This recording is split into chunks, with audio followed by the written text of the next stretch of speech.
परभणी महापालिकेत राजकारण जोरात सुरू आहे। उभाटा सेना, भाजप, राष्ट्रवादी आणि काँग्रेस यांनी गटनेते, महापौर आणि उपमहापौर यांची नावं जाहीर केलेली आहेत।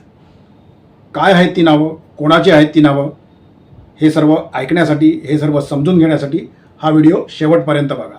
कुठेही जाऊ नका। ऑफिशियल अजय निकतेला लाईक करा, शेअर करा आणि सबस्क्राईब करा। नमस्कार मित्रांनो, ऑफिशियल अजय निकतेमध्ये आपणा सर्वांचं स्वागत आहे।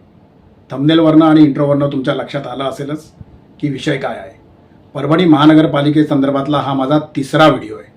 याच्या आधीच्या दोन्ही व्हिडिओंना तुम्ही जबरदस्त ओव्हरवेल्मिंग प्रतिसाद दिला, त्याबद्दल तुम्हा सर्वांचे मनापासून आभार मानतो। 29 महानगरपालिकांच्या निवडणुका झाल्या, पण मी फक्त परभणी महानगरपालिकेचेच व्हिडिओ का करतोय असा प्रश्न तुम्हाला पडणं स्वाभाविक आहे। आणि त्याचं कारण काय आहे हे मी तुम्हाला आधीच्या व्हिडिओमध्ये देखील सांगितलेलं आहे। याचं कारण एकच आहे, परभणी महानगरपालिकेमधले लागलेले रिझल्ट। तिकडे मुस्लिम बांधवांना प्रतिनिधित्व मिळणार का, हा खरा मोठा आणि महत्त्वाचा प्रश्न आहे। आणि हा प्रश्न भावनिक नाही आहे, हा प्रश्न राजकीय आहे, राजकीय रणनीतीचा आहे। गटनेत्यांची नावं सर्व महत्त्वाच्या पक्षांनी जाहीर केलेली आहेत। ती काय आहेत ती आपण पहिले बघूया। उभाटा सेनेनी गटनेत्यांचे नावं जाहीर केली आहेत। त्यांचं नाव आहे दिलीप ठाकूर। काँग्रेसनी गुलमीर खान पठाण, राष्ट्रवादी अजितदादा पवार यांचा गट यांनी विजय जामकर, तर भारतीय जनता पक्षाने तिरुमल्ला खिल्लारे यांना गटनेतेपदी जाहीर केलेलं आहे। परभणी महानगरपालिकेमध्ये मी आधीच्या व्हिडिओमध्ये म्हटल्याप्रमाणे 65 जागा आहेत आणि 33 जागांचं बहुमत लागतं सत्ता स्थापन करण्यासाठी। उभाटा सेनेकडे 25 जागा आहेत, काँग्रेसकडे 12, राष्ट्रवादीकडे 11, अजितदादा पवार गट, भारतीय जनता पक्षाकडे 13 आणि इतरांची 4 आहे। 33 जागांसाठी जर उभाटा सेना आणि काँग्रेस एकत्र आली तर त्यांच्या 37 जागा होतील आणि त्यामध्ये तब्बल 21 जागा या मुस्लिम बांधवांच्या आहेत, मुस्लिम प्रतिनिधित्वाच्या आहेत। आणि त्यामुळेच मी हा व्हिडिओ पुन्हा एकदा करतोय की मुस्लिम बांधवांना न्याय उभाटा सेना आणि काँग्रेस आघाडी देणार का? प्रामुख्याने ज्यांना 25 जागा मिळाल्या आहेत त्या उभाटा सेना देणार का?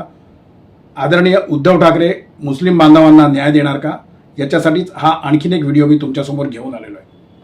महापौर पदासाठी उभाटा सेनेनी दिलीप ठाकूर, श्याम खोबे, प्रतिभाताई सरोदे, सय्यद सामी उर्फ माजूलाला, सय्यद इक्बाल, सय्यद ख्वाजा आणि शरफुद्दीन सिद्दीकी यांची नावं जाहीर केलेली आहेत, यांचे फॉर्म भरले आहेत। तो उपमहापौर पदासाठी उभाटा सेनेनी श्याम खोबे यांनाच उमेदवारी जाहीर केलेली आहे। काँग्रेसने देखील महापौर पदासाठी भगवान वाघमारे आणि गणेश देशमुख यांना उमेदवारी दिलेली आहे, तर उपमहापौर पदासाठी गुलमीर खान यांना उमेदवारी दिलेली आहे।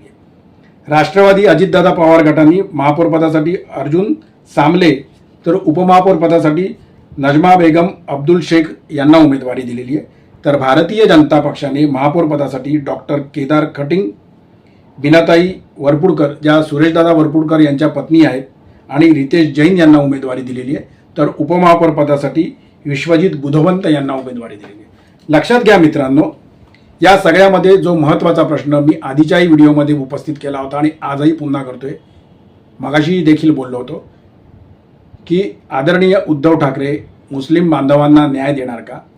मुस्लिम बांधवांनी केवळ परभणीमध्येच नाही तर या सर्व 29 महानगरपालिकांमध्ये आणि याच्या आधीच्या नगरपरिषदांमध्ये देखील भरभरून मतदान उभाटा सेनेला केलेलं आहे।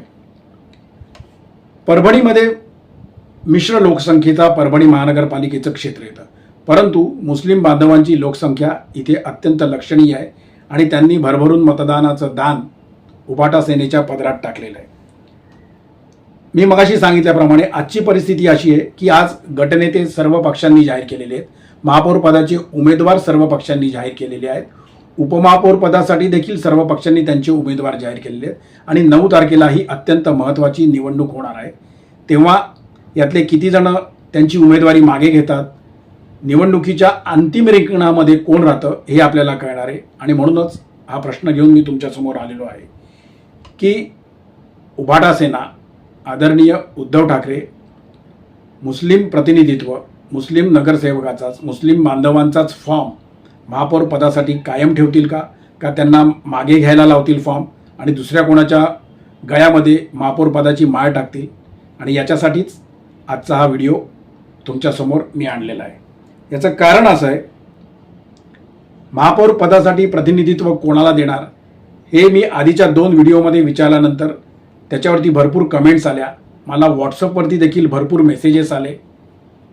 मला फोन देखील अनेक जणांचे आले. परभणीतनं आले, मराठवाड्यातनं आले.